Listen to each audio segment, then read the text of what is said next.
ஒன்பதாவது கேள்வி சார்.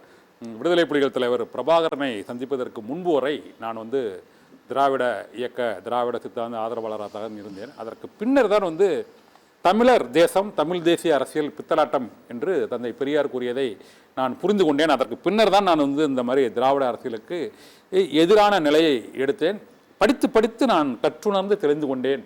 இப்போது தமிழ் தேசிய அரசியலில் பெரியாரை நான் ஒரு முதல் எதிரியாக பார்க்கிறேன் என்று அவர் கூறியிருக்கிறார் பேட்டியில். சரியா தரது? அவருக்கும் ஈழ அரசியலுக்கு எந்த தொடர்பு இல்லைங்க. தமிழீழத்திற்கு அவரை இங்கிருந்து அனுப்பியவர்கள் பெரியாரிய தோழர்கள், பெரியாரிய தலைவர்கள் தான், தோழர் குளத்துருமணி போன்றவர்கள் தான் அவரை இங்கிருந்து தேர்ந்தெடுத்து அனுப்பினார்கள். இதுதான் வரலாறு. அவருக்கு விடுதலை புலியோட எந்த தொடர்பும் இல்லை. விடுதலை புலிகளுக்காக இங்கே பணியாற்றியவர்கள் திராவிட இயக்கத்தை சார்ந்தவர்கள், பெரியாரிய தோழர்கள் தான். அவர்கள் தான் திரு சீமானை இங்கிருந்து அனுப்புகிறார்கள். அங்கே திரைப்படம் எடுப்பதற்காக, இவர் பயிற்சி கொடுப்பதற்காக சென்றிருக்கின்றார். இதுதான் அங்க நடந்தது. அது மாதிரி நிறைய பேர் அங்க போயிருக்கிறாங்க. ஆனால் இயக்குனர் மையம் பாரதி ராஜா அவர்கள், உலக புகழ் பெற்ற தமிழ்நாட்டினுடைய ஓவியர் ஐயா மருது அவர்கள், மிகச்சிறந்த கவிஞர் இன்குலா போன்றவர்கள் தேசிய தலைவர் நேரடியாக சந்தித்து உரையாடி இருக்கிறார்கள். அந்த புகைப்படங்கள்லாம் இருக்கின்றன. அந்த உரையாடலே பதிவாகவே இருக்கின்றது. அப்படியான உரையாடல் எல்லாம் இவர் தேசிய தலைவரோடு பேசிதான் எந்த உரையாடல் பதிவும் அப்படியான ஒன்றை விடுதலை புலிகள் வெளியிடவில்லை. இதுவரைக்கும் விடுதலை புலிகள் இவர் சீமானை பார்த்தார், பேசினார், விடுதலை புலிகள் சீமானை அங்கீகரித்தார் என்று எந்த இடத்துல விடுதலை புலிகள் பேசவும் இல்லை, சொல்லவும் இல்லை.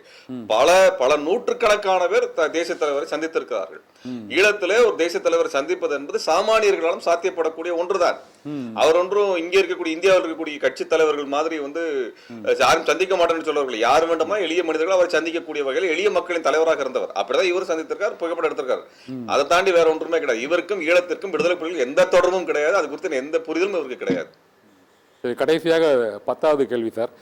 சர்ச்சைக்குரிய வகையில் இந்த தந்தை பெரியார் பற்றி ஒன்று சொல்லியிருக்கிறார். இந்த தாய் மகள் உறவு தொடர்பாக யாரும் யாருடனும் உறவு வைத்துக் கொள்ளலாம் என்ற அடிப்படையில் ஒரு கருத்தை பெரியார் சொன்னார். அவர் அப்படி கூறிய ஒரு தலைவரை நாம் எவ்வாறு மதிக்க முடியும் என்று கூறியிருக்கிறார். அது எந்த கான்டெக்ஸ்டில் அவர் அதை தந்தை பெரியார் சொல்லியிருக்காரு, அதை சீமான் இப்போ சொல்கிறார்.